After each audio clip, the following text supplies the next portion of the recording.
Bismillahirrahmanirrahim. Assalamualaikum warahmatullahi wabarakatuh.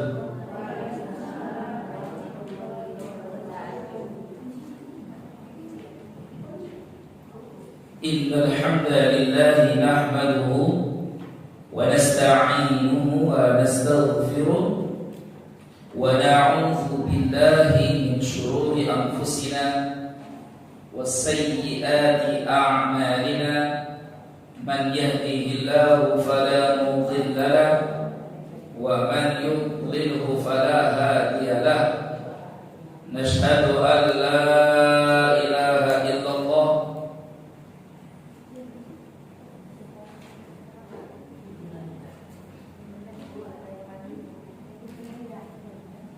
وحده لا شريك له ونشهد أن محمدا عبده ورسوله لا نبي ولا رسول بعده اللهم صل وسلم وبارك وكرم على حبيبنا ونبينا وشفيعنا وسيدنا ومولانا محمد وعلى آله وأصحابه ومن tabi'ahum bi ihsanin ila yaumil qiyamah. Kaum muslimin, muslimat, para ummahat, ibu semua, azakumullah, alhamdulillahirabbil alamin. Segala puji dan syukur hanya milik Allah Rabb semesta alam. Salawat beriringan salam kita curah limpahkan pada Rasulullah sallallahu alaihi wasallam, pada keluarga beliau, para sahabat beliau radhiyallahu alaihim, kemudian tabi'in, tabi'ut tabi'in, orang-orang yang senantiasa mengikuti beliau dengan ihsan hingga akhir zaman. Alhamdulillah, pagi ini kita dapat hadir dalam majelis ilmu. Semoga Allah berikan kita keberkahan lewat majelis ini, berkah untuk keluarga kita, anak-anak kita, berkah untuk diri kita, berkah untuk kedua orang tua kita. Ketika ibu hadir di sini, hakikatnya ibu sedang mentransfer pahala untuk orang tua kita. Di antara mereka ada yang sudah meninggal dunia. Jadi kalau ada anak soleh yang beribadah, beramal, maka amalan anak soleh dan solehah itu juga pahalanya langsung ditransfer ke orang tuanya. Itu seperti nutrisi bagi orang yang sedang kelaparan. Bayangkan ibu sedang kelaparan, perutnya kosong, tiba-tiba kemudian ada yang ngantarkan makanan. Apalagi makanannya itu makanan favorit ibu lagi. Kira-kira dimakan apa enggak itu? Habis bersih atau sisa? Karena kondisinya lapar. Orang tua kita dikubur itu begitu, kata Imam Ibnu Rajab. Orang tua itu kalau mendapatkan kiriman doa anaknya, biarpun itu Rabbighfirli wa liwalidayya warhamhuma kama rabbayana shaghira, itu seperti nutrisi makanan untuk mereka di saat mereka kelaparan. Bahagia betul orang tua kita itu yang sudah meninggal ya. Nah, kalau dia masih hidup kan dikasih Rabbighfirli kadang nggak begitu bahagia. Ya, kalau kasih transferan 200.000 baru senang gitu kan ya. Karena beda, kebutuhannya beda. Orang yang sudah dikubur itu dia tidak butuh 200.000, 300.000 atau 1 juta. Tapi dia butuh apa yang ibu lakukan pagi hari ini. Duduk di majelis ilmu, baca Quran, belajar agama, ibadah sholat dan sebagainya. Itu menjadi sebab orang tua kita di alam kubur itu mendapatkan transferan pahala, gitu ya. Dan itu nanti semua akan kita alami masing-masing. Ya kalau kita semuanya sudah di alam kubur, begitu bahagianya kita kalau kita mendapatkan kiriman doa atau pahala dari anak-anak kita, gitu ya. Maka anak-anak kita itu investasi paling berharga yang kita punya, bukan hanya ruko. Ini tadi lagi nyari ini ya, apa? Oh, tak kira sudah nggak ada. Itu boleh minta tolong. Ya, silakan. Baik, di sini aja, jangan jauh-jauh di sini. Sini aja. Oke. Baik.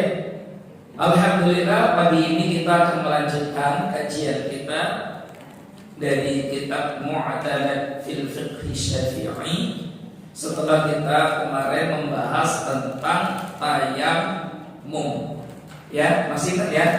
Tayammum bulan yang lalu. Ingat apa lupa? Ingat apa? Yang bulan lalu Ibu datang bulan lalu sama saya. Nah, Ibu datang nggak bulan lalu? Datang. Ibu datang nggak bulan lalu? Datang. Ibu datang bulan lalu? Datang. Ibu juga datang. Nah, Ibu sekarang praktek. Ya. Gimana tayammum? Tayammum ada berapa cara kita pakai? Yang kemarin caranya mazhab Nah, mana coba? Ayo. Nah, ingat nggak? Nggak ingat. Nah, wis nih yang tengah. Halo Ibu. Gimana? Nggak usah dijelaskan, praktek aja.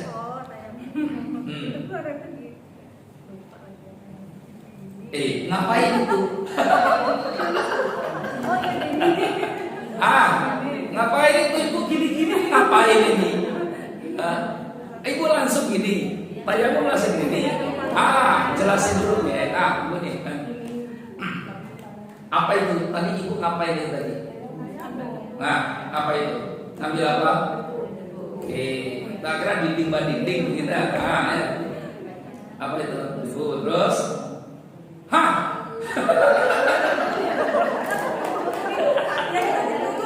Wudu. Itu berwudu apa ya? Ibu coba. Mana yang bisa? Kayaknya kemarin hafal semua. Ini Pak ya.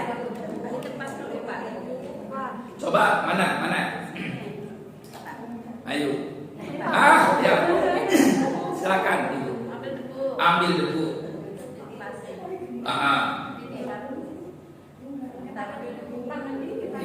Terus? Iya. Ya. Sekali ya Pak. Ya. Tapi itu versinya Hambali. Karena Hambali ya itu cuma telapak tangan saja, cuma telapak tangan. Kalau Syafi'i sampai ke siku. Ya, itu. Syafi'i kemarin kita kan yang Syafi'i prakteknya. Gimana yang Syafi'i? Yuk. Tangan dulu apa wajah dulu? Tangan dulu apa wajah dulu? Ibu kalau wudu tangan dulu apa wajah dulu? Wajah dulu. Nah. Ayo nih prakteknya nih. Tangan dua, ambil debu. Boleh ditepis, boleh ditiup atau ditepis. Nah, basuhkan ke wajah. Nah, tidak harus seperti air. Ini kan debu, ini kan darurat namanya. Ya. Nah, sekali. Lanjut lagi. Ambil debu. Boleh ditiup atau ditepis. Terus bagi. Kemarin bagaimana? Bagi 3 bagian. Gimana bagi 3 bagian? Nah, 1 bagian jari jemari, 2 bagian jempol, 3 bagian telapak tangan. Ingat gak sih? Lali sih ya. Nah, terus kanan dulu apa kiri dulu? Kanan. Berarti ini tangan kanan kita usap dari yang belakang. pakai bagian jari yang ujung nih. Terus sampai ke siku. Nah, berarti debu yang di jari ini udah habis ya, pakai ya. Nah, karena nggak boleh mustakmal. Kalau dalam mazhab ini nggak boleh mustakmal, bekas nggak boleh. Terus mana yang debu belum kepake? Telapak tengah. Ini kan dibasuh. Ini kan diusap nih, usap. Muter kita bagian yang ke tengah. Yang jempol belum dipakai. Yang jempol untuk mana? Untuk jempol. Yang jempol untuk apa? Untuk jempol. Debu yang ini udah dipakai belum? Debu yang kanan sudah kepake belum? Belum. Lagi kita mulai dari belakang jari jemari. Oke, Oke, masih jempol udah kepake belum? Belum. Paham? Halo? Insyaallah bulan depan lupa lagi. Ya. Nah, coba kita praktekin. Lock. Aja. Terus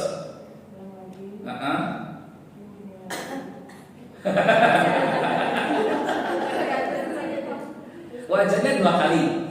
Oh, tadi yang apa tadi? Cancel tadi, cancel. Oke, terus. Oke, terus. Jempolnya jangan dikenain dulu. Jadi ini. Jempol nggak kena, ini yang tengah nggak kena, ini aja ujung. Ujung. Yang ini nggak kena, debunya masih ada ini. Ya, karena nanti mustakmal ya. Nah, terus bawa. Emang di mazhab Syafi'i agak rumit yang masalah tayamum. Yang paling gampang masalah itu tadi. Selesai. Ya, gitu. Di mazhab Syafi'i lebih detail, lebih detail. Jadi dibagi, debunya dibagi 3. 1, 2, 3. Jempol ini nggak boleh nyentuh dulu ini. Jadi 1 tangan kanan, jempolnya nggak kesentuh, tangannya nggak kesentuh. Muter baru yang tengah, jempolnya nggak kesentuh. Baru debunya, baru jempolnya ketemu jempol. Nanti kesini lagi sama. Muter tengah, jempolnya ketemu jempol. Paham ya? Nah, itu tayamum menurut versi mazhab Syafi'i. Kalau yang tadi ibu mazhab yang lain, ambil sekali tepuk saja, enggak 2 kali, sekali tepuk saja. Sekali ambil debu, terus tepuk wajah, habis wajah terus telapak tangan, selesai. Nah itu gampang ya dia. Tapi itu bukan di mazhab Syafi'i.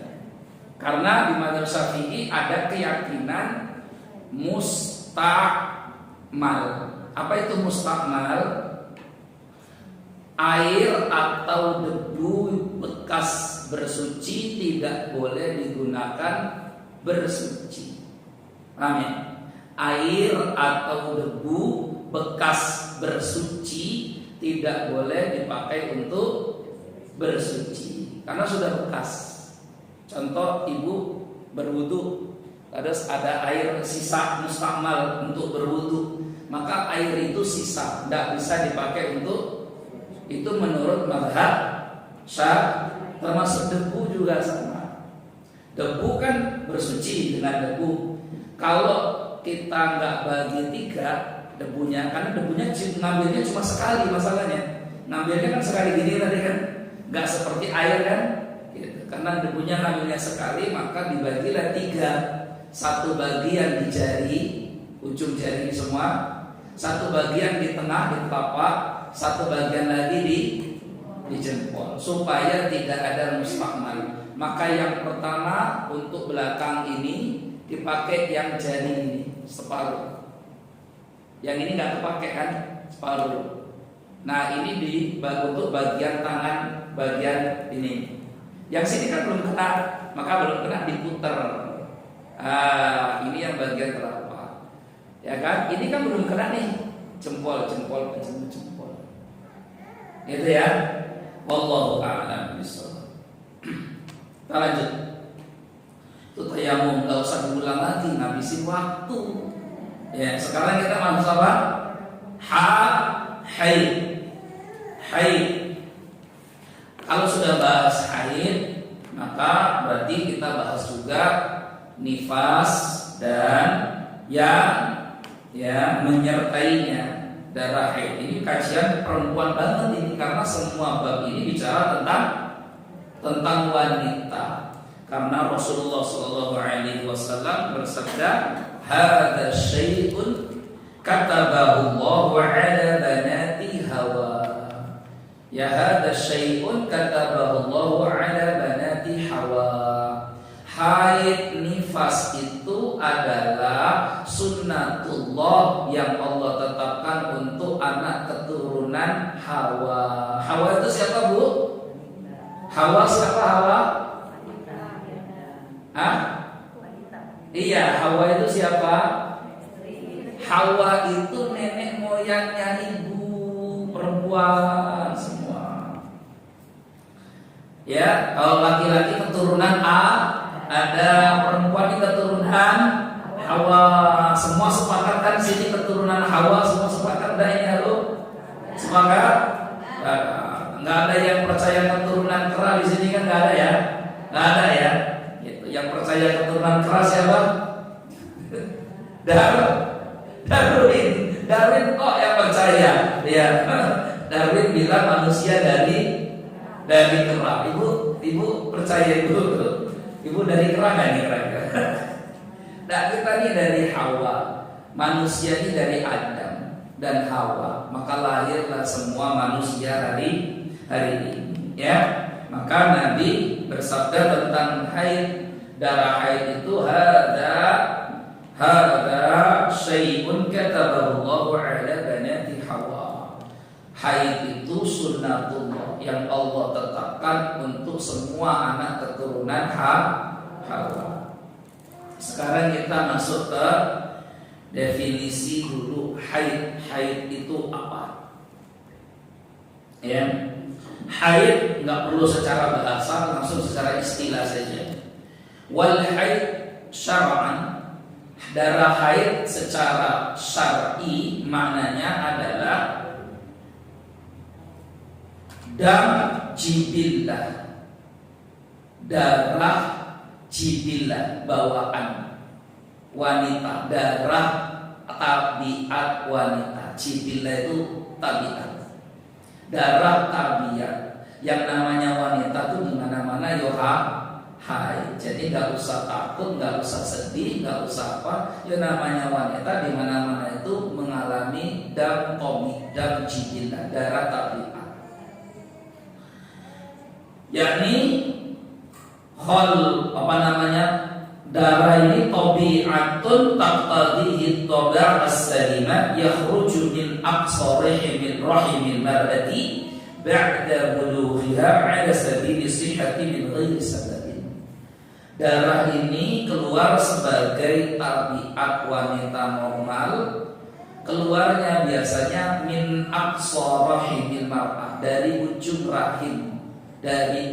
rahim seorang wanita, sebagai tanda dia sudah baligh, ala sabili sehat, dan tanda dia sehat. Ya, min ghairi sababin, tidak ada sebab, nggak ada sebab, karena dia bukan maunya ibu. Ya, darah haid ini bukan mau kita, bukan kontrol kita, tapi dia ada di luar kontrol kita. Karena kita tidak bisa merencanakan, aku nanti malam mau haid, tidak bisa. Atau nanti malam jangan sampai haid, tidak bisa. Dia bi ghairi sabab, bukan pakai perencanaan. Tapi ini tanda sehat, tanda kesehatan. Maka nggak usah, justru kalau tidak haid itu yang harusnya kita khawatir. Kok saya ini nggak haid ya misalnya. Nah itu tandanya berarti rahimnya sedang tidak normal, nggak sehat dia berarti. Atau dia hamil. Kalau tidak haid kan berarti dia hamil. Makanya Haid itu satu, dia darah tabi'ah. Dua, keluar dari aqsa rahim, ujung rahim. Konsekuensinya karena dia keluar dari ujung rahim, maka dia berwarna aswad muhtadiman, hitam pekat. Hitamnya hitam pekat. Oh tahu Ustaz, ya, kayak yang saya baca di sini. Ya kan ibu yang alami kan gitu ya, hitamnya hitam pekat.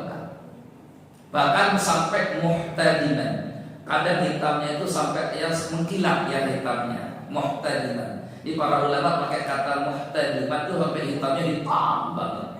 Itulah darah haid. Dia karena hitamnya banget dan karena munculnya dari aqsa rahim maka berbau. Berbau karena dia dari aqsa rahim, dari ujungnya rahim tadi. Tapi nggak masalah, itu tanda untuk apa? Tanda satu, dia berarti sudah balik. Kan kita sudah bahas waktu itu ya di awal-awal ya. Tanda balik itu salah satunya adalah haid. Dua, usia umur berapa kemarin tuh? Umurnya berapa? Iya, minimal haid itu 9 tahun. Minimal ya. Minimal usia haid itu 9 tahun. Baik, kita lanjut ya. Yang berikutnya ini tanda kesehatan fi awqatin ma'lumat, di waktu-waktu yang biasa maklum diketahui. Kan rata-rata wanita ketika haid itu waktunya bisa ditebak, bisa diprediksikan. Ya, oh saya haid biasanya tanggal sekian, nanti bulan depan biasanya agak mundur beberapa hari, nanti mundur terus begitu siklusnya. Ada yang tepat waktu, ada yang mundur, ikut hitungan bilangan komariah. Jadi haid itu pakai hitungan bulan, bukan pakai hitungan matahari. Ya, jadi biasanya haidnya begitu. Ya, itu tentang darah haid. Nanti kita akan bahas konsekuensinya. Yang kedua namanya darah nifas. Sudah dibahas ya nifas ya. Yang ketiga darah istihal. Yang ketiga darah istihal. Bahkan kemarin kita bahas ada darah yang keempat ya. Darah keempat darah apa? Fas. Baik, darah fas. Haid itu apa sih? Haid itu dan khalaqahullahu ta'ala li hikmatin, darah yang Allah ciptakan di rahim untuk banyak hikmah. Hikmah yang pertama tadi sunnatullah, tanda dia wanita, anak keturunannya Hawa. Maka yang bedakan lagi sama perempuan itu haid. Ada laki-laki dia ingin jadi perempuan, mau operasi sehebat apapun operasinya, mohon maaf, sampai kelaminnya pun dirubah dengan kelamin wanita, tetap dia tidak akan haid karena rahimnya berbeda. Ada nggak laki-laki yang dioperasi jadi perempuan? Ada. Mohon maaf ya, sampai alat kelaminnya itu pun dirubah jadi seperti kelamin wanita. Iya, ada. Teknologi hari ini ilmu bedah, ya bedah itu udah luar biasa, sampai mohon maaf kelamin saja bisa dirubah. Kelamin saja bisa dirubah. Yaitu laki-laki berubah menjadi perempuan. Nah, negara yang paling banyak operasi kelamin itu adalah mana itu? Ini ya, mana? Thailand. Korea. Thailand dan Korea. Ini dua negara ini memang sudah bukan rahasia lagi di dunia. Makanya kalau lihat orang Korea itu ganteng, itu banyaknya operasi plastik karena mukanya hampir mirip semua. Atau kalau lihat orang Thailand misalkan cantik, jangan dulu terkagum, jangan dia sebenarnya namanya Paiman, ya. Jadi karena dia sebenarnya laki-laki. Ini dua negara ini memang negara paling banyak ya melakukan operasi, baik pergantian wajah atau pergantian kelamin, ya, transgender katanya, ya. Alhamdulillah itu perbuatan dilaknat oleh Allah. La'anallah, Allah melaknat al-mutaghayyirati li khalqillah, orang yang merubah-rubah ciptaan Allah. Dia sudah diciptakan laki-laki pengen jadi perempuan, atau diciptakan perempuan tapi pengen jadi laki-laki, itu perbuatan dilaknat. Na'udzubillah. Orang tua mana yang bangga ketika melihat anaknya merubah apa namanya, jenis kelamin. Makanya yang membuat sedih itu, kemarin saya lihat berita di Metro itu ada anaknya kiai, dia transgender, anaknya kiai. Bahkan dia sekarang di Indonesia menjadi ikon transgender. Dulunya perempuan lulusan pondok pesantren, 6 tahun apa 7 tahun mondok, berjilbab, cantik. Sekarang jadi laki-laki berewokan. Ibu tinggal cek aja di YouTube, cek ya, gitu ya, anak kiai transgender. Keluar nanti fotonya waktu mondok pesantren dulu, aliyahnya dia berjilbab, cantik, soleha. Tapi dia berubah itu setelah bapaknya meninggal, karena kiainya udah meninggal. Itu dari Lampung kalau nggak salah, Lampung. Aslinya Lampung, kiainya dulu Lampung, tapi terus membuat pondok di Jawa Timur, buat pondok pesantren. Jadi di pondok pesantren, di Metro itu kemarin ditampilkan, karena lagi rame-ramenya transgender, dia jadi ikon. Jadi dia yang membawa faham, atau dialah yang termasuk mengkampanyekan transgender di Indonesia. Itu anak dia. Coba gimana perasaan bapaknya?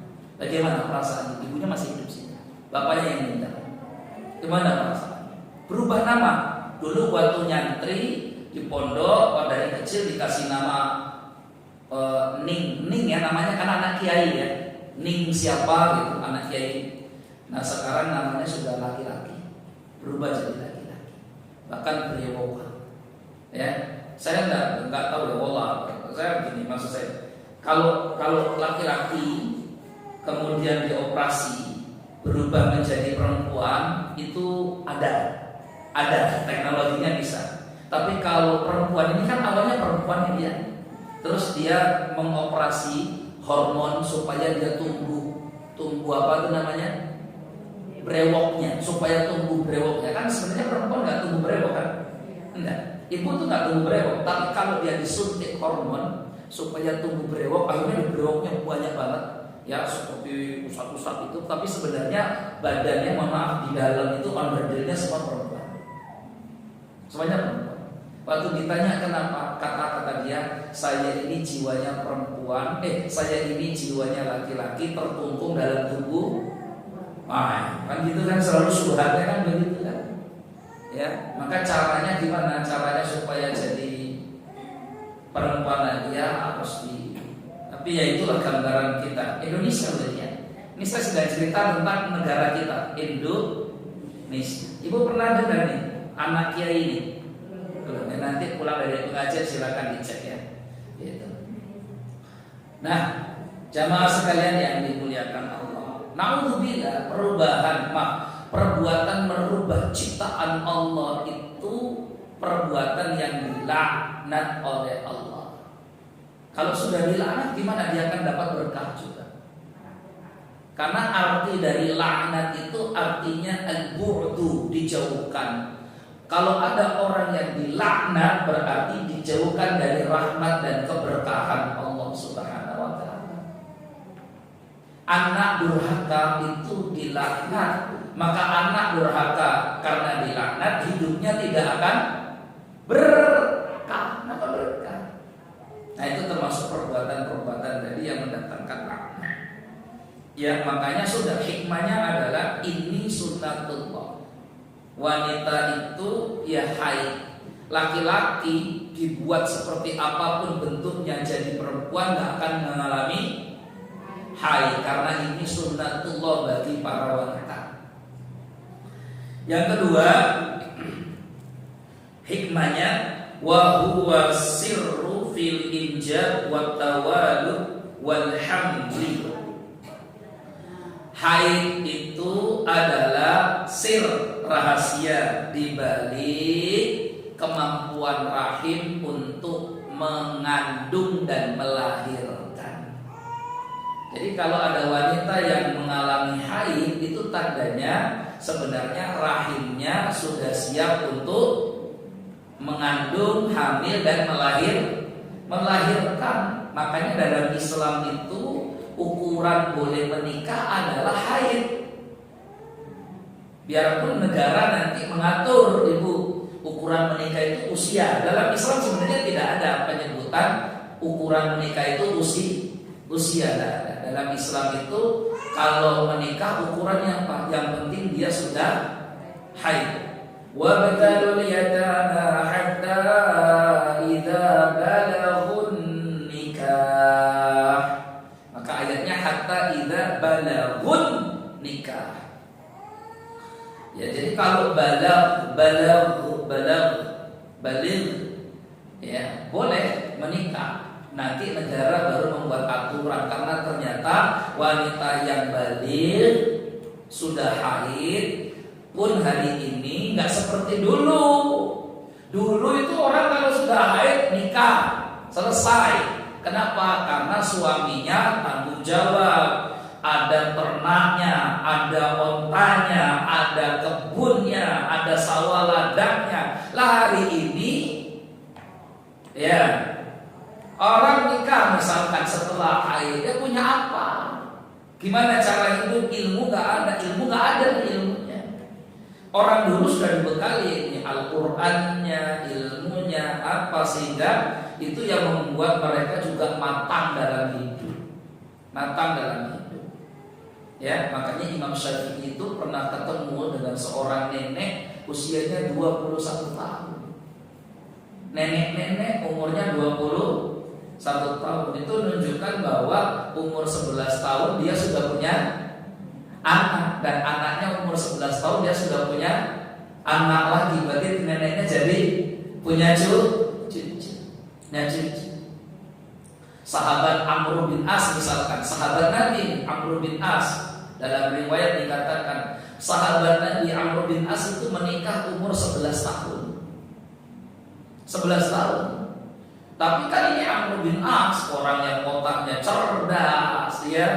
Terus dia juga pekerja keras, orang tuanya juga kaya, ontanya juga banyak. Artinya dahulu ketika memutuskan menikah di umur segitu tuh sudah pikirannya matang. Nah sekarang makanya ada hikmah kenapa negara hari ini mengatur pernikahan. Bukan haid tapi usia kan. Usianya berapa sekarang ibu? 20 kan? 20. Dulu di zaman ibu enggak 20. Berapa di zaman ibu dulu? Enggak 17 ya. 17. Zaman ibu 17. Zaman mbah kita dulu enggak 17. 15. Jadi itu namanya kebijakan undang-undang. Dia berubah sesuai dengan zamannya. Tapi kalau ditanya apakah menurut agama Islam menikah setelah haid itu haram? Tidak, hukumnya halal. Cuma perlu dipertimbangkan karena banyak dampak-dampak negatifnya nanti setelah itu. Gitu ya. Tapi intinya tadi kita bicara haid. Haid itu di antaranya hikmahnya adalah tanda bahwa kalau haid sudah dialami berarti rahimnya sudah siap untuk mengandung. Maka awas, hati-hati ibu. Kalau anak-anak kita ini sudah, mohon maaf ya, menstruasi, haid, itu berarti sudah harus kita pandai-pandai mengawasi mereka. Kabupaten Ponorogo 2023 tahun ini, Kabupaten Ponorogo, Jawa Timur. Padahal pondok pesantrennya kan banyak di Ponorogo. Termasuk pondok terbesar di Indonesia itu ada di Ponorogo. Pondok apa tuh? Pondok apa? Gontor ada Ponorogo. Dan pondok-pondok yang lain banyak. Tapi kemudian jadi heboh kemarin masuk berita di channel-channel berita, TV One, macam-macam semuanya. Termasuk kalau ibu mau akses hari ini nengok beritanya pun masih ada.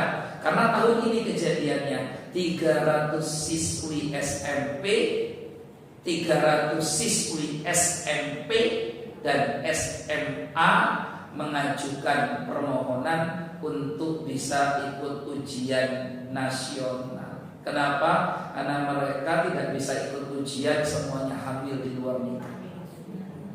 300. Itu satu kabupaten, bukan satu provinsi. Heboh, ini jadi berita nasional. Heboh. Saya waktu dengar, Allah ya, anak SMP, anak-anak ibu, anak-anak kita SMP. Paling umur berapa sih SMP?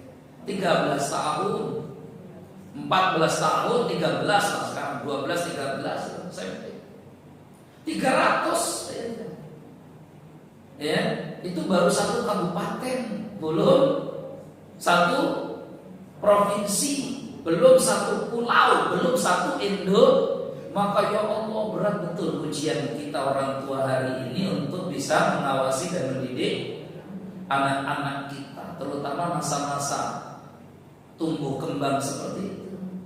Ya, apa yang membuat bisa sampai seperti ini? Pergaulan, tontonan, dan semuanya ibu-ibu semua. Enggak seperti zaman ibu dan tidak seperti zaman saya. Kita kan ngalami dulu, enggak ada HP, aman-aman aja tuh. Ada yang buruk ada, tapi 1-2 biji gitu loh. Kalau sekarang ini, Allah. Ya, zaman ibu ada nggak temannya yang bawa HP waktu sekolah SMA dulu? Enggak ada. Zaman saya juga ada. Anak HP zaman kita ini kan 11-12 kalau masih yang gede yang pakai gede, yang nggak tahu sinyalnya pakai apa, dan itu pun hanya dimiliki oleh orang-orang kaya. Ya, kalau saya ya nggak ada begitu, nggak bawa HP. Artinya itu ujian di zaman kita dulu tumbuh kembang mengalami masa remaja itu tidak sama seperti anak-anak kita hari ini, dan begitu berat anak kita hari ini. Anak kita hari ini tantangannya besar dan berat, ibu. Kalau kita orang tua nggak pinter-pinter menanamkan moral, agama, akhlak kepada anak kita, apalagi anak kita ini perempuan, apalagi kalau anak kita apa? Perempuan. Kalau 300 ini akhirnya dibawa ke mana nih? Dibawa ke rumahnya atau dibawa ke rumah orang? Dibawa ke rumahnya. Yang laki-laki nggak urusan. Yang laki-laki nggak urusan. Ini semua 300 ini perempuan siswi. Bayangkan coba, hamil di luar nikah. Kan nggak ada orang tua terus bangga anaknya hamil di luar nikah. Baguslah prestasi, lanjutkan terus perjuangan. Nggak ada orang tua stresnya betul ini. Semua yang mau. Tapi inilah kejadian. Baru loh ya, 2023. Beritanya aja masih hangat. Di koran aja masih banyak. Gitu. Ibu dengar nggak kisah cerita ini? Ibu dengar ya? Dengar. Ibu tahu nggak berita ini? Nggak. TikTok apa yang ini kan kecemasan semua orang tua. Harusnya orang tua ini bikin cemas ini, bikin cemas nih. Aduh ya Allah, anak saya nih. Ya Allah, gimana ya? Nah, kalau sudah cemas, baru memikirkan solusi. Karena orang tua yang tidak pernah cemas itu yang tidak pernah berpikir bagaimana akan mendidik anaknya. Tapi kalau orang tua punya kecemasan, itu tanda orang tua cerdas, dia akan berpikir ini anak saya, bukan saya apa. Ya. Tapi kalau nggak cemas, orang tuanya akan berpikir itu kan anak orang, bukan anak saya. Ya, itu kan anak orang, bukan anak saya. Nanti giliran kena keluarganya baru dia nyalahkan saya. Salah orang tuanya. Salah orang tuanya. Berat ya jadi orang tua ya Bu ya. Berat. Jangan kita mengira dengan bisa menyekolahkan di sekolah bonafit, memberi makan cukup 4 sehat 5 sempurna, berikan pulsa tiap bulan, berikan baju kalau dia minta, kendaraan kalau dia mau, sudah merasa kita ini orang tua yang bertanggung jawab dulu. Ya, sebelum kita ini juga bimbing mereka untuk menjauh dari siksa api neraka. Nah, itu kewajiban. Makanya berat orang tua ini. Yang ketiga hikmahnya adalah annallaha ta'ala yuqallibuhu khida'an lil janin. Hikmahnya haid adalah Allah Subhanahu wa taala yuqallibuhu, akan mengganti haid itu menjadi khida'an, gizi. Jadi gizi itu bahasa Arab. Bahasa Arabnya gizi apa? Khida, gizi. Pakai sama. Indonesia namanya gizi. Gizi bahasa Arabnya khida, pakai dzal. Ya, khida. Jadi gizi bagi janin. Maka darah haid itu kalau sudah hamil, haidnya tidak keluar, tapi darahnya jadi nutrisi, jadi makanan, jadi gizi. Justru janin dia akan cepat tumbuh kembang kalau menyerap darah-darah haid tadi itu. Di hikmahnya itu begitu. Makanya hampir rata-rata, ya hampir semua ya, di mana-mana wanita yang haid, walidzalika la tahidul hamilu 'adatan, kata para ulama. Oleh karena itu wanita yang haid la tahidu 'adatan, biasanya tidak mengalami haid. Wanita yang hamil biasanya tidak mengalami haid. Wa ba'dal wiladah, dan setelah janinnya dilahirkan, yuqallibuhullahu labanan, haid pun berubah, darah itu menjadi ASI. Yataghadda bihil walad, lagi-lagi buat anak ini tumbuh besar. Hikmahnya ya, walidzalika kullama tahid wa lidzalika qalla ma tahid al-murdi, kata beliau. Oleh karena itu coba kita lihat, wanita yang menyusui biasanya sedikit haidnya. Wanita yang menyusui biasanya sedikit haidnya. Gitu ya Bu? Saya nggak tahu ini gitu nggak? Ya.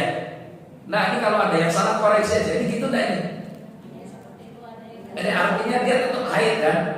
Wanita yang menyusui itu tetap haid, tapi intensitasnya kadang tidak sebanyak, atau darahnya kadang tidak sederas waktu ibu tidak menyusui gitu kan ya? Nah, gitu. Ya berarti yang di kitab ini benar gitu. Kalau salah ibu koreksi aja di kitab ini ya. Itu ya. Baik. Nah, konsekuensinya haid ini apa? Itu tadi hikmah-hikmahnya. Jadi hikmahnya haid itu banyak. Jadi ASI, jadi nutrisi, gizi dan sebagainya. Itu darah haidnya. Wal haid minal umur al-'amatil mutakarrirati fil hayat. Haid ini adalah perkara yang terus berulang dalam kehidupan seorang wanita. Di hari ini haid, bulan depan haid, hari ini bulan depan haid, terus begitu. Wa tatarattabu 'alaihi ahkamun syar'iyyah katsira. Maka karena darah haid ini pun dalam agama kita konsekuensinya banyak menyeret hukum-hukum dalam agama. Banyak sekali. Qathaharah, hukum bersuci, salat, hukum salat, qiraah, hukum baca Quran, shaum, puasa, i'tikaf, ya, haji, baligh, berhubungan badan, talak, khulu, ila, kafarat, iddah, istibra, macam-macam. Itu semuanya nyambungnya gara-gara masalah haid. Paham gak yang saya bacakan tadi itu? Haid itu konsekuensinya banyak. Mana ada seberapa? Baik. Jadi nanti ini semuanya akan kita pelajari nih dari haid ini. Yang pertama tadi, haid itu nanti nyambung ke hukum toharoh, bersuci. Ya, karena setelah haid nanti pasti gimana tuh cara bersucinya? Apa hukumnya orang bersuci kalau dia sedang haid dan sebagainya. Nanti yang kedua tentang hukum sholat. Kan nggak bisa itu sembarangan sholat kalau sedang haid, nggak boleh, haram hukumnya, dosa besar. Atau qiraah itu berarti baca Al-Quran. Tidak boleh, haram baca Al-Quran ketika kita sedang haid, kecuali nanti ada sisi-sisi darurat. Sisi-sisi darurat itu yang kemudian ditolerir oleh para ulama. Tapi ini namanya darurat. Ya, namanya darurat itu bukan jadi kebiasaan, tapi darurat. Contohnya darurat apa? Oh, guru ngaji.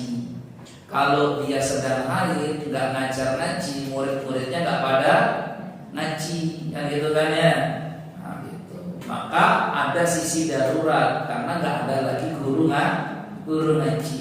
Itu pun nanti harus ada adab-adab yang diatur ketika haid. Boleh bisa didirikan ya. Nah, terus berikutnya saum, puasa. Itu juga terkait tentang darah haid. Bukan wanita kalau sudah haid dia tidak puasa, tapi dia harus nanti mengqadha puasanya. Apalagi i'tikaf. Orang kalau i'tikaf haid batal i'tikafnya, tidak boleh dilanjut. Apalagi haji itu sampai Siti Aisyah pernah nangis karena yang lain sudah sempurna hajinya, Siti Aisyah belum selesai karena darah haidnya belum berhenti.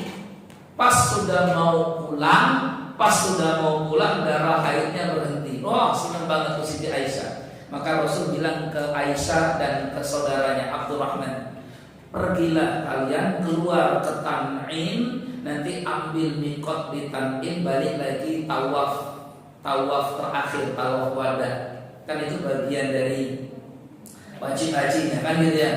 Baru sudah mau baru ke Tan'im, terus balik lagi masuk ke Mekah, ya, ambil ihram. Itu yang hari ini kalau kita umroh disebut dengan Masjid Aisyah. Sejarahnya itu dulu gara-gara haid itu. Gara-gara haidnya Siti Aisyah, hari ini ada masjid namanya Masjid Aisyah di mana di Tan'im. Karena Aisyah waktu haid tidak bisa menuntaskan ibadah haji, pas sudah mau pulang baru suci. Jadi keluar dulu ke Tan'im. Itu masalah haji. Kemudian balik al-wat'u, hubungan badan. Terkait juga tentang haid, Ibu. Maka wanita yang haid tidak boleh berhubungan badan. Apa hukumnya? Makruh kah, mubah atau haram?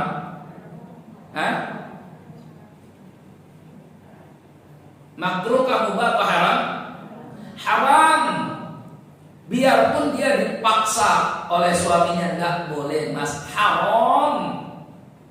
Ya, suaminya sampaikan nggak boleh, haram. Karena nanti takutnya ada yang melanggar. Karena ternyata ada juga yang melanggar itu, apalagi pasangan-pasangan muda, bukan pasangan-pasangan tua ya, pasangan-pasangan muda, pengantin-pengantin separuh baru misalkan, ya. Itu karena saya beberapa kali pengajian bapak-bapak, ternyata ada beberapa suami-suami itu yang pernah melakukan ini, melanggar syariat karena tidak bisa menahan hawa nafsunya, sehingga dia tetap menyetubuhi istrinya padahal istrinya sedang haid. Itu di Lampung, bahkan ada yang Pak Haji, maka saya bilang, Pak Haji, iya Ustaz, saya khilaf Ustaz, astagfirullah. Ya tapi kan sudah dilakoni. Terus gimana? Nah, itu nanti ada kafaratnya. Kalau ikut mazhab Hambali, kafaratnya ya sesuai riwayat dari Ibnu Abbas, ya tasaddaqu bi dinarin aw bi nisfi dinar. Katanya laki-laki yang tetap mendatangi istrinya padahal dia sedang haid, maka dia mesti membayar sedekah 1 dinar, atau kalau tidak setengah dinar. 1 dinar kalau masih haidnya di awal-awal tapi dia datangi istrinya. Setengah dinar kalau sudah haidnya di ujung-ujung hari-hari belakang tapi dia tetap datangi padahal belum suci, setengah dinar. 1 dinar itu berapa sekarang? 4.250.000. ya, 4.250.000 bayar dendanya gara-gara datangi istri waktu haid. Kalau enggak separuhnya berarti 2.125.000 tekor. Itu gara-gara datangi istri. Kalau di mazhab Syafi'i, di kitab ini nanti dibahas di sini. Di sini dibahas. Ya. Bagi siapa saja yang mendatangi istrinya padahal dia sedang haid, padahal hukumnya apa datangi istri waktu haid? Haram. Maka kalau ada yang datangi istrinya waktu haid, berdosalah dia. Gimana caranya? Bertaubat, istighfar banyak-banyak, taubat nasuha, dan dianjurkan, sifatnya dianjurkan. Kalau di mazhab Syafi'i sifatnya dianjurkan. Wa yustahabbu an yukaffira bi daf'i dinar au bi nisfi dinar, sama. Cuma kalau di Hambali bayar. Kalau di Syafi'i yang paling utama istighfar dan taubat banyak-banyak. Kalau mau bayar itu lebih bagus. Jadi pilih yang bayar apa yang istighfar taubat banyak-banyak kira-kira? Pilih istighfar taubat banyak. Nah, biarpun membayar itu lebih bagus, dianjurkan ya. Itu dalam mazhab Syafi'i sebagaimana disebutkan dalam ini riwayat ya, riwayat apa ini Ibnu Abbas radhiyallahu anhu. Ngeri. Itu tadi karena konsekuensi haid itu kemana-mana, termasuk tolak cerai. Apa hukumnya istri yang sedang haid dijatuhkan cerai talak? Apa hukumnya? Kalau ada seorang istri dia sedang haid datang bulan, terus suaminya, aku cerai kamu, talak, apa hukum? Hukumnya apa? Haram.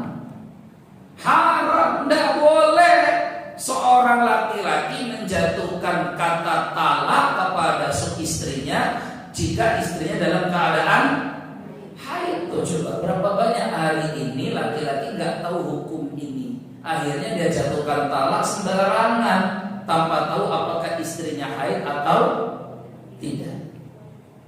Nggak boleh, haram hukumnya. Makanya tadi dikatakan di kitab ini, haid itu minal umur al-'ama al-mutakarrirah tatarattab 'alaihi ahkam syar'iyyatin katsirah.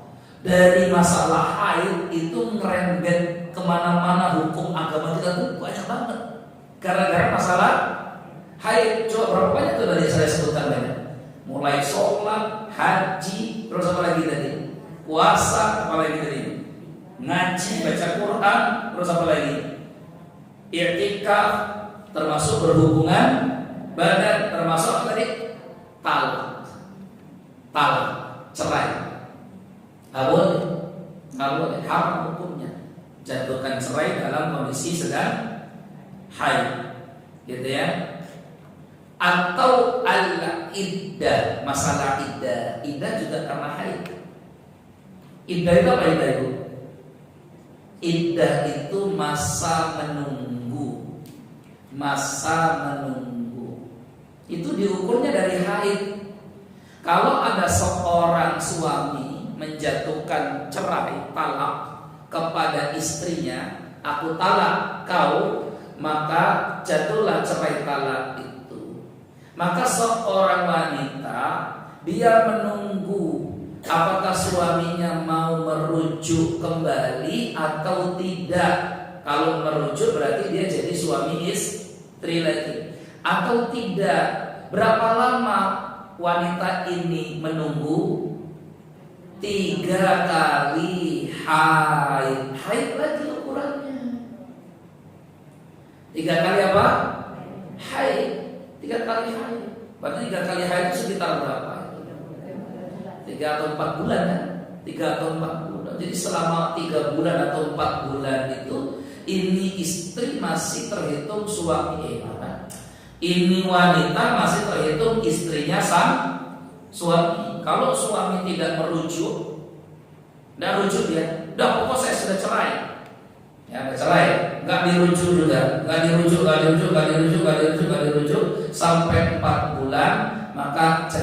cerai itu. Jatuh cerai itu. Kalau suaminya mau kembali, ya dia harus nikah ulang, Tapi kalau selama 3 kali haid tadi belum sampai 3 kali haid suaminya rujuk, berarti tidak perlu nikah, nggak perlu nikah lagi. Itu kaitannya sama haid, gara-gara masalah haid, ya, gara-gara masalah haid. Jadi haid juga merembet ke hukum masalah iddah menunggu atau istibra. Haid juga merembet ke masalah istibra. Istibra itu apa? Istibra dari kata istibra, istabro'a yastabri'u, barok berlepas. Artinya istibra itu adalah mengosongkan rahim. Ya, istibra mengosongkan rahim. Ya, bukan turun bro, bukan ya.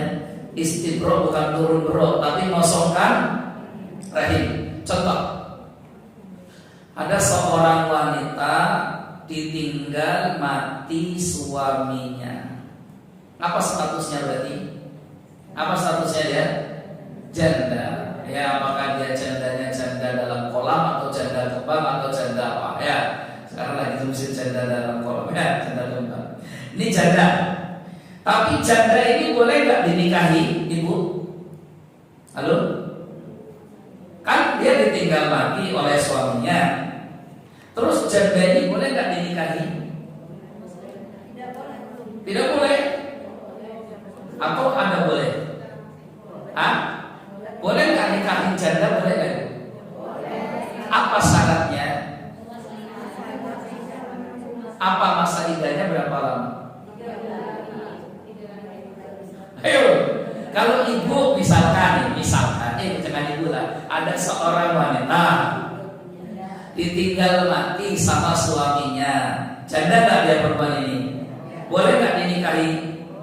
Apa syarat dinikahinya?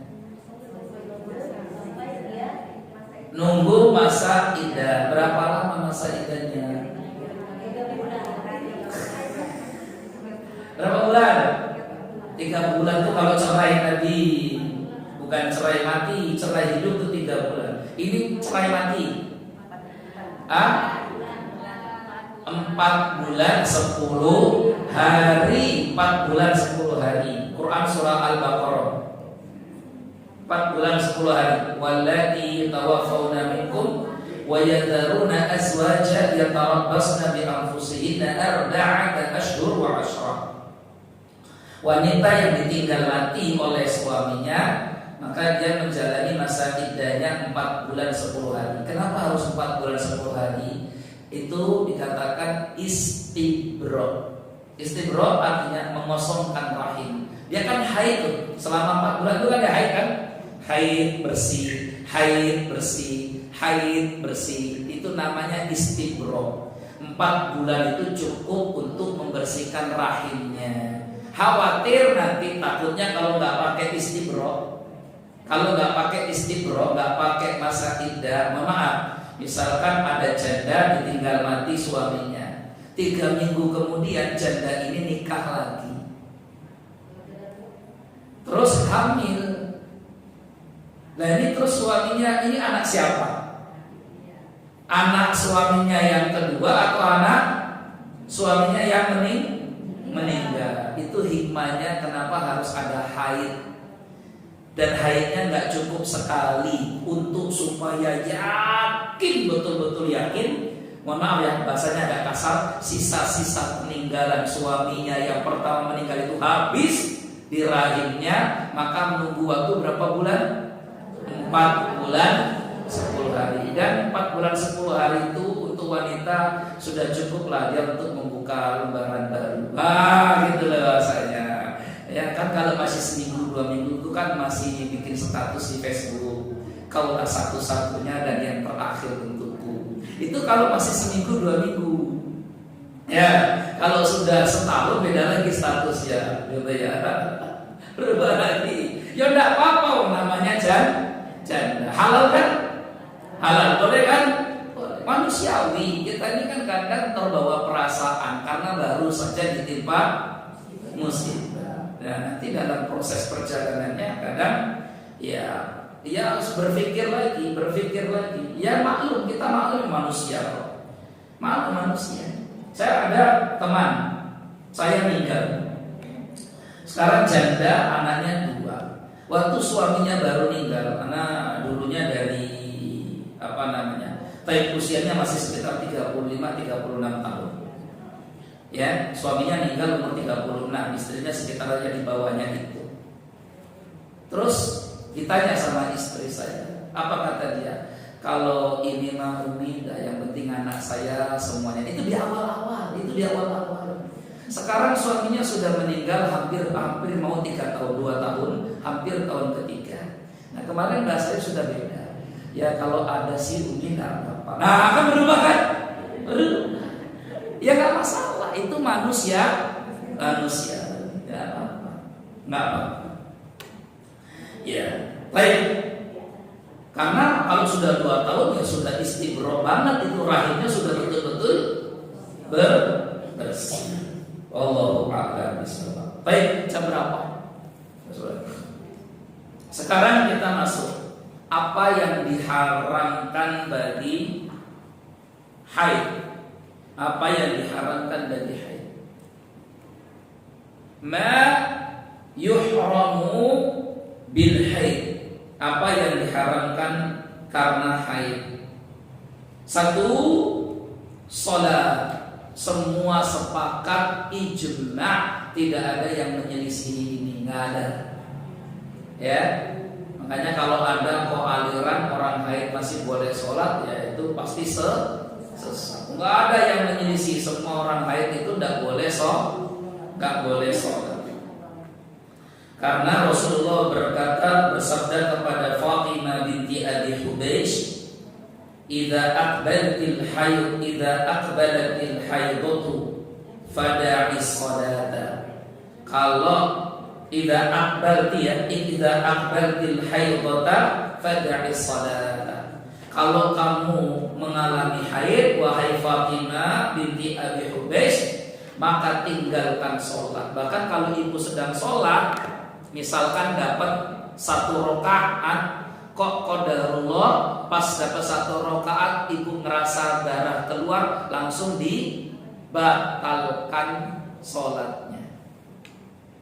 Pertanyaannya, kalau ibu sedang sholat terus di tengah takbiratul ihram 1 rakaat ibu mengalami haid, sholatnya ibu batalkan atau tidak? Halo? Batalkan atau lanjut? Batalkan.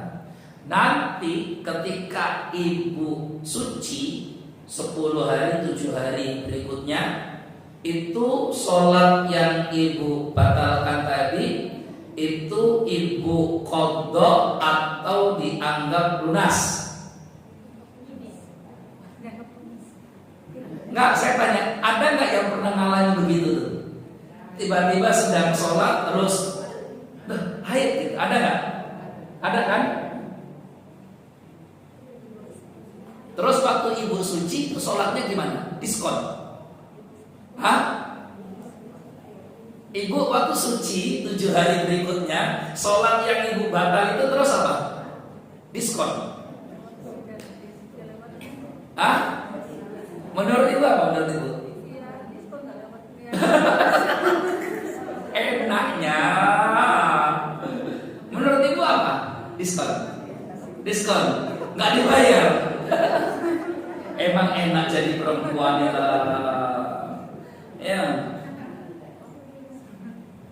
Baik, catat poinnya. Penting. Kalau saya tidak nyampaikan, takutnya nanti kita dosa. Seorang wanita yang haid, dia ketika suci, dilihat dulu misalkan ya, ibu haid ini jam berapa nih? Jam 11. Zuhur kita jam 12 lewat 2. Ya. Terus sudah azan, azan. Terus ibu haid jam 12:05. Belum sempat sholat ya, baru mau ambil air wudhu nih ya, tapi tiba-tiba terus haid.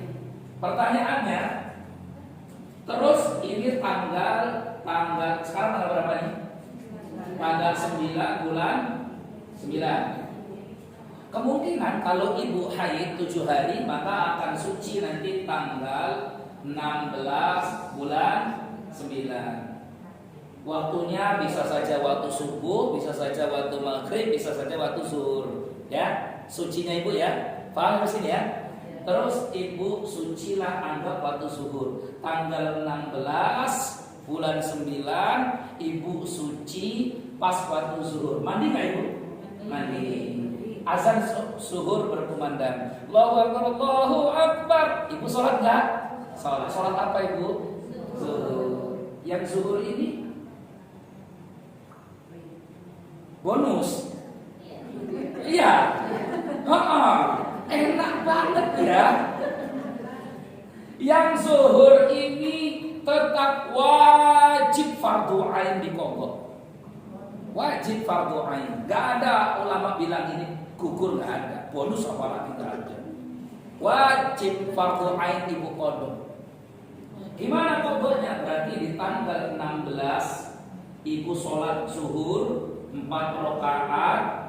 Setelah 4 rakaat tambah lagi ibu qadha. Ya Allah, ini qadha karena kemarin saya pas haid sebenarnya sudah masuk waktu sholat zuhur, tapi belum langsung sholat. Sementara keduluan haid, maka diqadha. Jadi 4 tambah 4. Wajib fardu ain. Wajib. Kalau enggak, tanggung dosa ibu sendiri masing-masing habis ini. Ya. Paham ya segini ya? Paham ya? Sama nanti di sholat-sholat yang lain. Misalkan ibu di isya, di apa, ya. Ustaz, saya isya. Isya misalkan jam berapa? Jam 19.20. Ya. Terus 19.30 ibu haid. Waktu isya sudah masuk belum ini? Berapa menit? 10 menit. Waktu isya sudah masuk. Bahkan 1 menit sudah azan pun ibu wajib. 10 menit ibu sudah masuk waktu sholat, tapi ibu belum sholat haid lagi. Maka ketika haid di tanggal misalkan 9, terus nanti ibu bersihnya tanggal 16 waktu zuhur, atau zuhur lagi ya, zuhur. Maka ibu sholat zuhur 4 rakaat plus ditambah qadha isya 4 rakaat. Nah, bayarnya waktu zuhur itu. Iya, 4 rakaat. Paham? Halo, paham? Ada pertanyaan? Oke, sekarang rumus kedua. Ibu ingat ya ini ya. Ini fatal soalnya ini kewajiban. Ya, karena ini banyak tidak dipahami oleh wanita yang haid. Hukum fikih masalah haid itu kadang perempuan haid pun tidak memahami. Yang ini paham, ini kaidah ini paham teman? Oke, sekarang kaidah ini sudah ada sejak zaman sahabat. Ada dari Abdurrahman bin Auf, dari sahabat-sahabat 10 di zaman surga itu menjelaskan tentang masalah haid. Yang ini paham ya? Saya hapus ya. Oke. Di bawah Mana? Sama aja nih. zuhur kerjakan 4 rakaat. Isanya dikerjakan pada waktu zuhur. Iya. Qadha sholat yang kemarin waktu ibu haid sudah datang waktu sholat. Ya Allah, aku niat qadha sholat isya yang kemarin. Nah, ya 10 menit ini nih masuk, tapi belum sholat. Nggak apa-apa di waktu zuhur, nggak masalah, namanya qadha. Qadha sholat itu tidak ditentukan waktu, karena di luar waktu sholat. Kok namanya sholat qadha itu di luar waktu sholat. Paham ya sampai sini ya? Paham ya? Nah, ini jangan-jangan ibu selama ini enggak ya? Enggak ya? Bonusnya banyak banget berarti ya.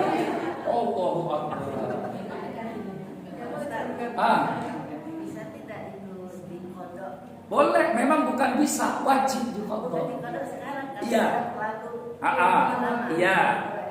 Ustaz, saya pernah ngalami itu beberapa kali. Terus gimana? Wajib dikodok. Ibu kodok. Iya. Yang menurut ibu yakin berapa, ibu kodok. Ya. Misalnya dulu kita pernah begitu, sekarang nggak main lagi, masih bisa dikodok. Iya, dikodok saja nggak apa-apa. Nah, ibu sudah berhenti mensnya, nggak apa-apa ibu kodok. Kodok waktu sholat yang pernah kita tinggalkan. Ya, karena ini wajib, ya. Kan nggak semua haid kita ini datangnya sebelum waktu sholat, nggak semua kan. Kadang rata-rata, kadang bahkan haid itu baru datang sudah masuk waktu sholat. Itu sudah wajib kita sebenarnya, sudah wajib sholat. Tapi selama kita tinggalkan itu sudah 13 tahun yang lain. Nggak apa-apa. Tapi ibu ingat kan? Nah itu masalahnya, ibu ingat harus sholat. Baik, poin berikutnya. Poin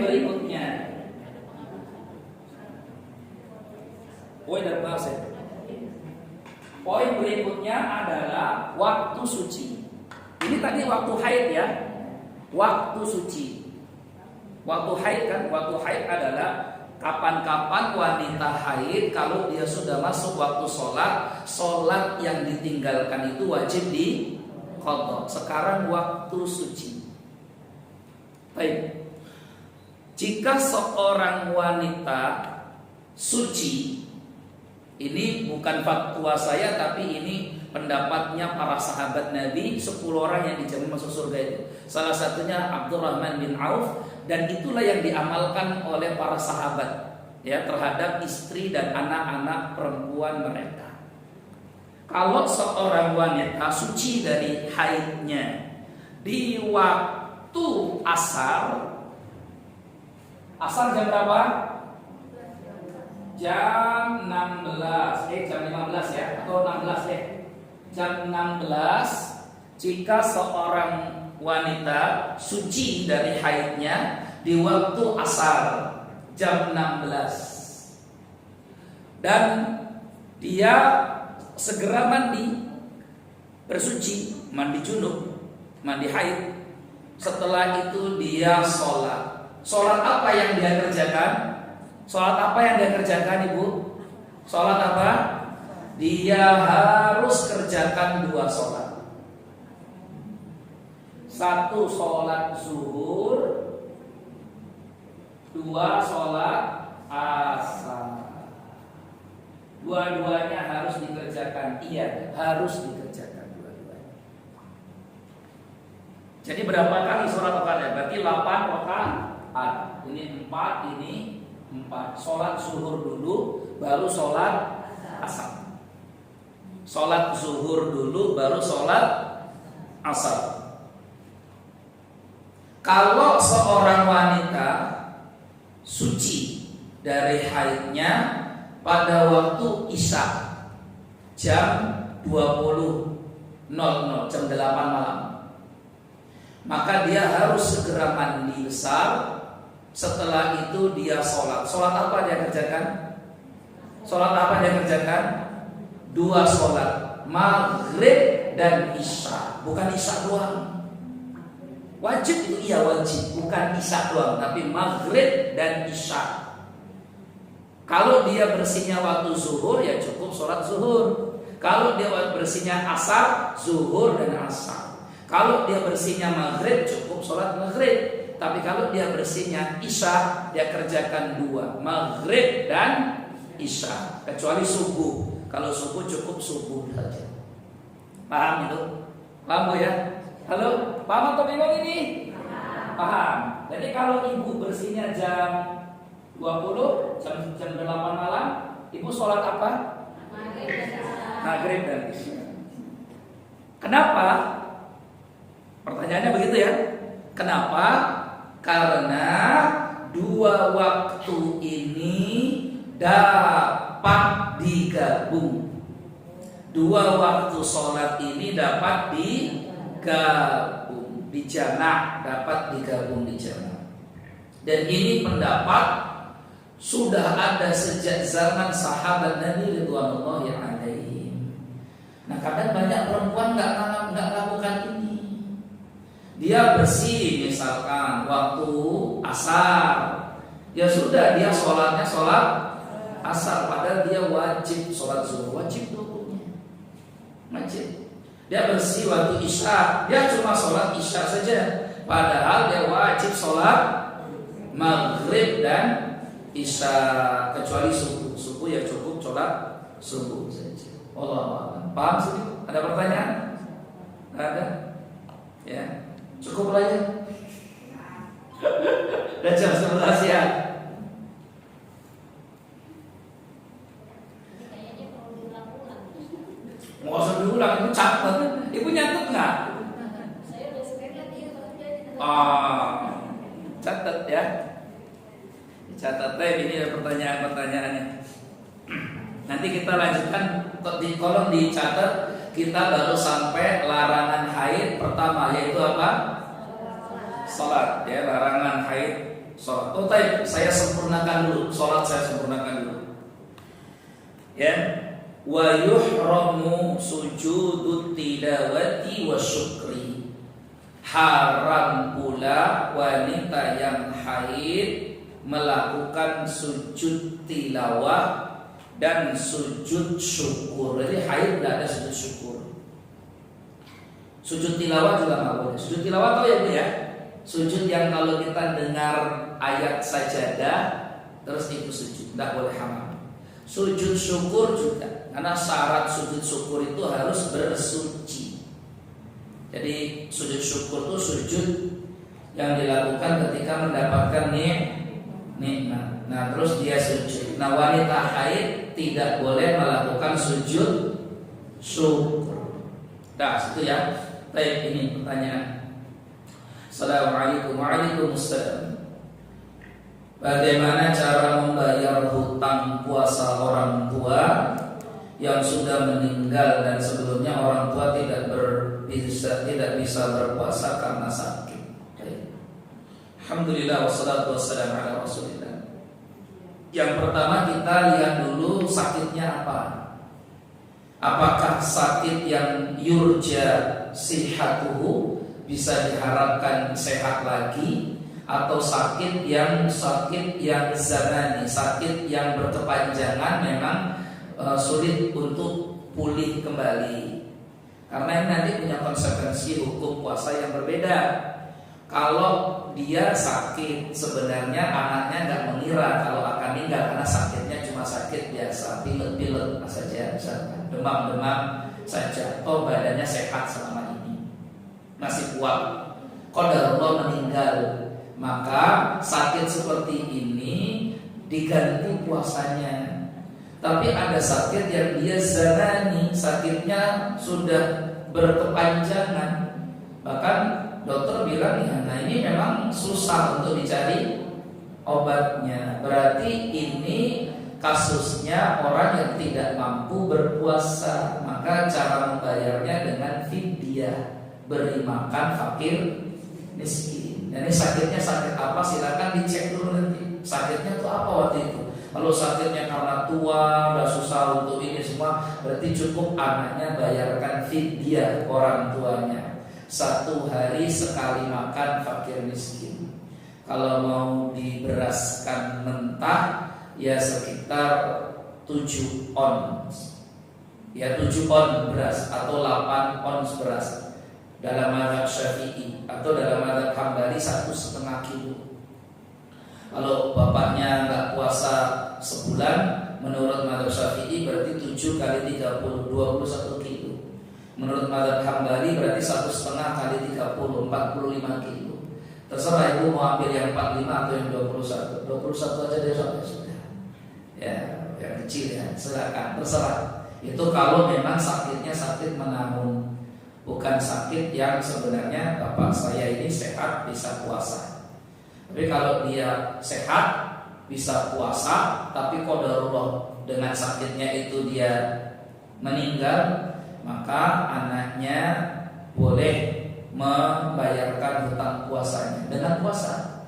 Nah, Rasulullah bersabda, "Man mata wa alaihi siyam, shama anhu waliyuhu." Siapa yang meninggal dunia dan dia punya hutang puasa, maka dibayarkan puasa oleh ahli warisnya, anak-anaknya yang bayarkan puasa. Ya, kalau hutangnya 10 hari maka silakan anaknya untuk berapa-berapa, yang penting totalnya 10, asal jangan pakai setengah-setengah.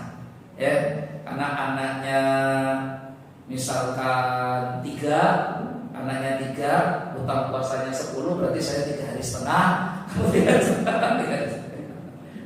ya, karena nggak ada puasa setengah hari. Silakan anaknya boleh puasa berapa. Baik, apa yang harus dilakukan apabila telah masuk waktu sholat, sedangkan seseorang dalam kondisi istihadah, tapi sedang berada di luar rumah, sehingga tidak memungkinkan untuk mandi dan mengganti pembalut. Wanita istihadah tidak harus mandi, karena istihadah ini darah penyakit. Cukup dia berwudu setiap mau sholat dan mengganti pembalutnya. Cukup dia ganti pembalutnya, berwudu mau sholat, tidak perlu mandi. Gitu saja, ya, nggak harus mandi. Kalau di tempat luar memang tidak memungkinkan, ya dia menunda sholat. Menunda sholat karena memang ada penghalangnya, bukan menunda karena memang suka-suka dia. Nggak apa-apa, insya Allah, ya, selama tidak keluar dari waktu sholat. Kan ini darurat atau menunda karena uzur. Jadi gitu ya. Istihadah ini orang yang wanita yang darahnya keluar terus sampai di luar waktu haid yang normal. Ini darah penyakit. Ya, segera berobat supaya sembuh. Apakah saya harus membayar puasa dan sholat saya pada saat dulu sebelum paham tentang masalah fikih haid? Baik, harus, wajib. Kalau masalah sholat memang ada perbedaan pendapat, tapi kalau masalah puasa semua sepakat wajib dibayar. Saya ulangi lagi ya. Kalau hutang puasa Ramadan, baik kita dulu waktu sedang bodoh, jahiliyah, nggak tahu agama, atau sekarang setelah kita ngaji, hutang puasa Ramadan kita yang dulu puluhan tahun wajib dibayar, wajib. Nggak ada perbedaan dalam hal ini para ulama. Kenapa para ulama sepakat? Karena puasa itu bisa kita tebak berapa jumlahnya. Kan ketahuan setiap bulan pasti ketahuan jumlahnya, setiap tahun pasti ketahuan jumlahnya berapa. Sebulan kan? Kalau sholat, ya itu nerka-nerka, karena kan kita setahun 300 sekian hari. Kadang kita ada juga sholat maghribnya sama isyaknya, bolong zuhurnya, kadang 5 waktu, kadang 2 waktu, kadang 1 waktu, kadang 11 enggak. Itu kan daya ingat kitanya kan nggak bisa ingat. Ya. Maka kalau hutang puasa wajib dibayar. Gimana cara bayarnya? Bisa ibu tutup dengan Senin, Kamis dan sebagainya. Ibu tutup niatkan untuk bayar kodok puasa yang dulu. Kalau sholat, mayoritas ulama jumhur, mayoritas kebanyakan ulama dari 4 mazhab mewajibkan kodok. Jadi harus dikodok, iya harus diganti sholat itu. Sedikit ulama mengatakan cukup bertobat nasuha dan istighfar sedekah banyak-banyak. Dengan itu semoga dulu sholat-sholat yang ditinggal diampuni oleh Allah. Ya, gitu. Jadi saya tetap anjurkan ibu qadha sholat. Silakan semampunya ibu, semampunya. Ya, gitu. Kalau enggak banyak pokoknya ya tutuplah dengan istighfar dan sedekah. Moga-moga Allah mengampuni kita. Gitu ya. Gitu. Wallahu a'lam bishawab. Cukup? Selesai. Selesai ya. Tertutup sudah jam 11:30. Subhanakallahumma wa bihamdika asyhadu an la ilaha illa anta astaghfiruka wa atubu ilaik. Akhirul kalam. Assalamualaikum warahmatullahi wabarakatuh. ظهر